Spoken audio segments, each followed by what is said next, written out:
জয়গুরু বন্ধুরা, আজ আমি রান্না করে দেখাবো ঘুগনি মটর কড়াইয়ের। তার জন্য মটর কড়াই আর কিছুটা ছোট ছোট আলু কেটে সিদ্ধ করে রেখেছি। এরপরে লাগছে টমেটো কুচি, নিরামিষ করব বন্ধুরা। টমেটো কুচি, কয়েকটা কাঁচা লঙ্কা দেবো। আর এই বাটিতে আছে আদা বাটা, জিরে বাটা, ধনে বাটা, লঙ্কা গুঁড়ো, হলুদ গুঁড়ো আর একটু গরম মশলা গুঁড়ো। বন্ধুরা, কড়াইতে তেল গরম করে একটা তেজপাতা, একটা শুকনো লঙ্কা আর একটু সাদা জিরে দিয়ে দিয়েছি। এইবারে দেবো একটু হিং।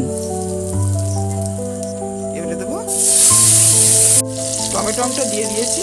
এইবারে সামান্য একটু টমেটোটা নরম হওয়ার জন্য লবণ দিলাম। এবারে দেবো বাটা বা গুঁড়ো মশলাটা জলে গুলে রেখেছি, তার সাথে একটু চিনিও আছে, সবটাই দিয়ে দিলাম। মশলাটা আমি ভালো করে কষে নেব। মশলাটা আমার কষা হয়ে গিয়েছে। এবারে সেদ্ধ কড়াই আর আলুটা ঢেলে দেবো।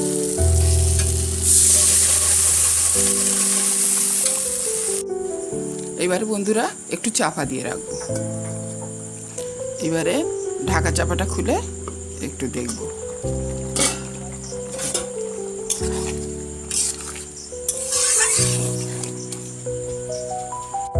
কড়াই আলু সেদ্ধ করার সময় একটু লবণ দিয়েছিলাম, আর এখন আর একটু বুঝে লবণ দিয়ে দিলাম।